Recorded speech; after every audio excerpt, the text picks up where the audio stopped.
feel like myself both a Trump supporter and against the US being involved in foreign interventions to serve the globalist agenda, you would have no doubt been tempted to feel both confused and angry at the recent airstrike ordered by Trump in Syria.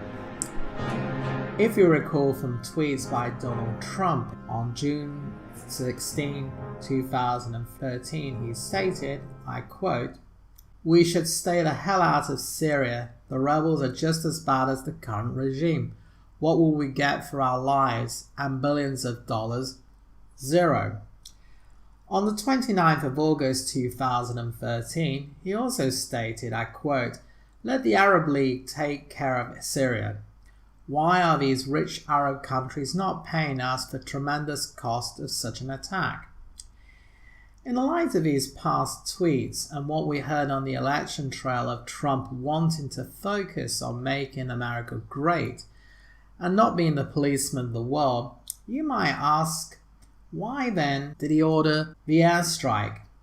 An airstrike on a country that has not attacked America within the first 100 days of himself being in office. Many of his supporters on various YouTube videos I've examined have been quick to proclaim that Trump has sold out to the globalist neocon faction, or that he has finally revealed himself as an agent of the New World Order. Furthermore, many have been quick to point out that this whole chemical attack is a false flag, similar to the one in 2013 when Obama tried to blame Mossad and use it as a pretext to go to war with Syria by being al-Qaeda's air force. Also, many of Trump's natural allies have voiced disapproval of Trump's actions, including Stephen Montague, Nigel Farage, Ann Coulter, Mike Cernovich, Lauren Southern, amongst others. In contrast to the disgust of Trump supporters, all of Trump's enemies have heaped praise and approval for the actions including John McCain, Chuck Schumer, Nancy Pelosi, the fake stream media, as well as ISIS. This attack also seems to coincide immediately after Steve Bannon was dropped by the National Security Council. People interpret this at the time as the neocon element within the White House, many of them being CFR members, prevailing, and the real reason why Steve Bannon was dropped was his opposition to the Syrian airstrike. Having said all of this, and having time to examine various reports on the matter, I believe it's time for cooler heads to prevail. Many of us who have supported Trump have been acting like the left and relying on our emotions rather than our intellect to analyze the bigger picture. Rather than taking a step back and calmly watching all the pieces fall into place, as they usually do if we wait for a few days, we've been quick to pronounce judgment on Trump and his action to bomb Syria. Now let's look calmly at all the pieces of information that have come to light since the strike on the Syrian airbase. I believe with a careful inspection of all the pieces, we are seeing some serious multi-level chess being played out by Trump. The first information that seems to stick out from the events of the last few days is from a story by Breitbart entitled "Trump's Top Advisor Steve Bannon Attends the NSC Meeting One Day After Being Removed." I mention this for a few reasons, because contrary to Alex Jones, who initially stated that Bannon was dropped because of his opposition to the airstrike in Syria, it shows that he's actually still valued in his opinion of putting America first and not engaging in serving the globalist neocon agenda pushed by Trump's son-in-law, Jared Kushner. I believe Bannon was never really dropped at all, as was reported this week by various media sources. I believe it was merely a ruse and one of many pieces on a grand chessboard to paint a certain narrative. Now let's examine another of Trump's past Twitters, from 2013. This was from August 29th, 2013. I quote, "No, Dopey, I would not go into Syria, but if I did, it will be a surprise and not blurted all over the media like fools." From the tweet, as we have heard at various times on the campaign trail last year, we learned that Trump doesn't like to blurt out his plans to his enemies when he's going to attack them, but prefers to surprise them. Yet we find Trump warning the Russians through General Matters that he was going to hit the airbase 30 minutes prior to the attack. And obviously from this, the Russians had prior warnings to get their assets out of the actual airbase before it was hit. Why is Trump taking this step when he clearly is going against his own previous advice? The only reason a calculating person like Trump would take such a step is that it served his purpose. Another thing that sticks out is his carefully crafted statement, delivered by a teleprompter rather than his typical manner from the heart, using carefully chosen words. I find this out of character for Trump, since we are talking about a moving matter, i.e. the death of many children in a painful manner. I quote, "Even beautiful babies were cruelly murdered in this very barbaric attack," he said. "It was a slow and brutal death for so many." Why are these words significant? It has been reported by some that these babies appeared to be murdered, but not necessarily from gas, but by other means. That was not quick. If weaponized sarin gas was used by Assad, and not the weaker homemade version by terrorist scum, you would have expected the affected children would have died quicker. In other words, Trump is indicating that he sees this whole gas attack on children was a false flag. This is especially true when you consider that the nefarious white helmets that have been exposed many times were involved. Now, let's examine the target hit by Trump by the missiles.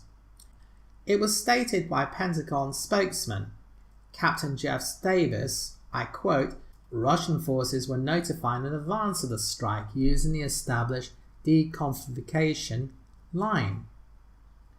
US military planners took precautions to minimize risks to Russian or Syrian personnel located at the base."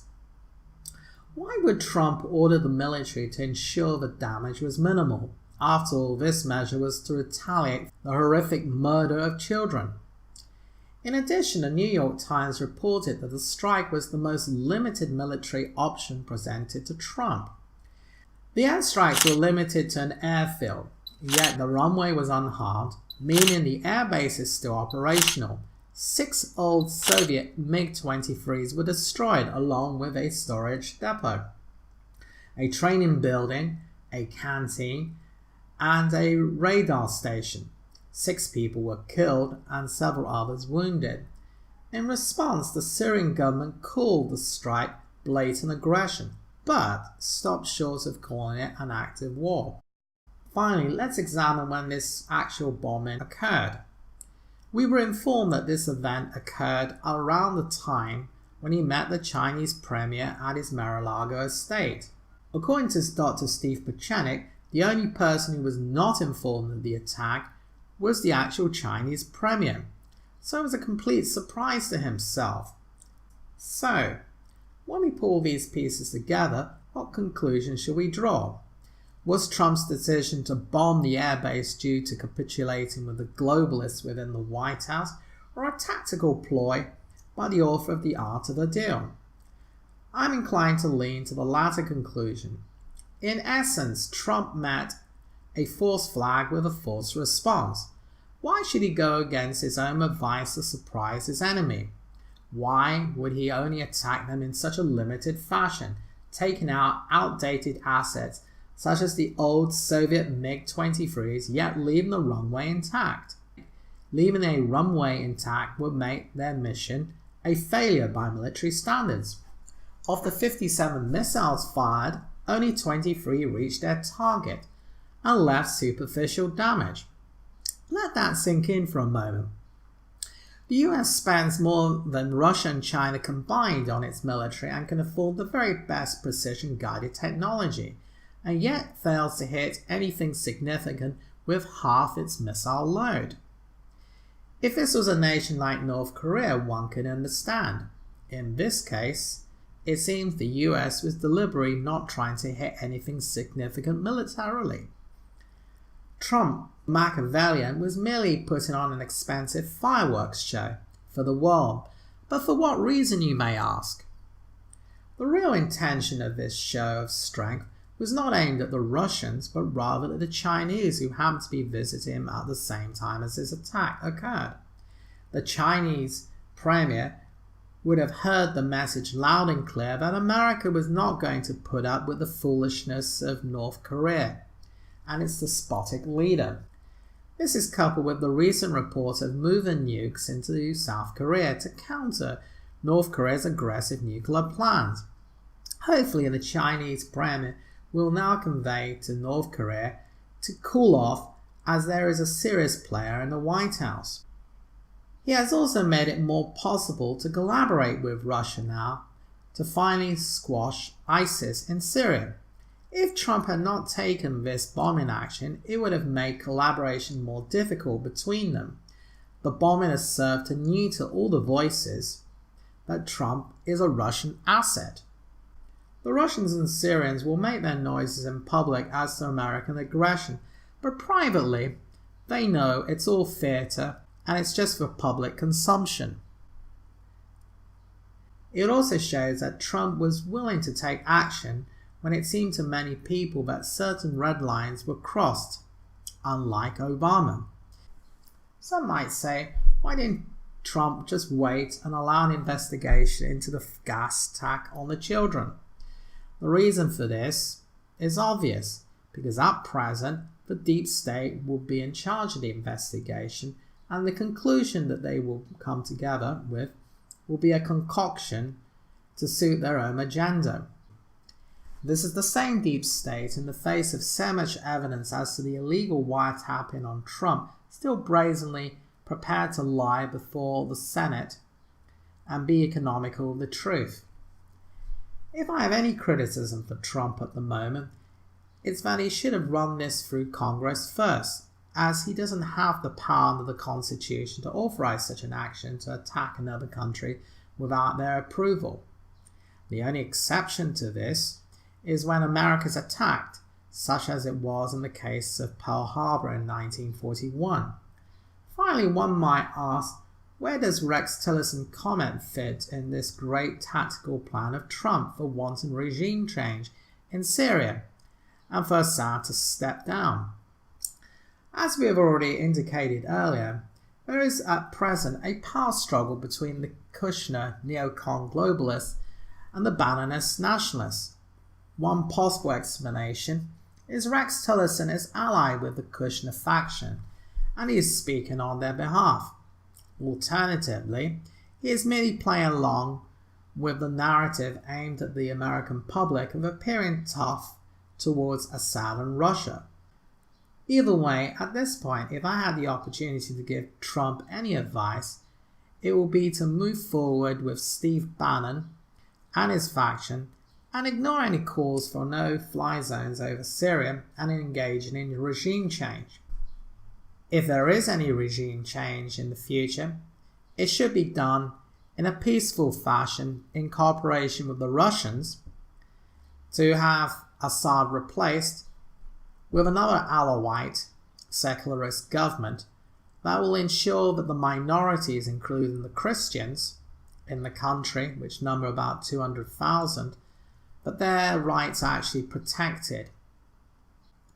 It should then move to work lockstep with Russia to rid Syria of ISIS, originally created by Obama, and set up refugee camps in the country to assist the local people rather than have them migrate to Western Europe.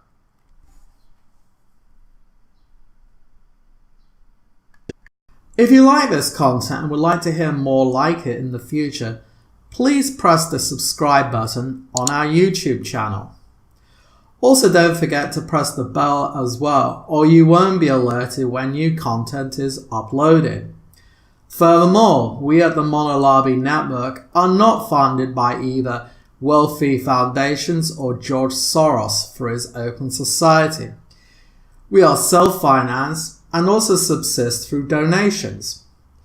If you would like to support an independent media, please consider becoming a cherished Patreon contributor for a mere $1 per month. This is far less than your cable access that bundles fake news channels like CNN and MSNBC. And finally, please don't forget to share this video with as many patriots as possible. Thank you, and God bless the Republic and all the virtuous principles it stands for.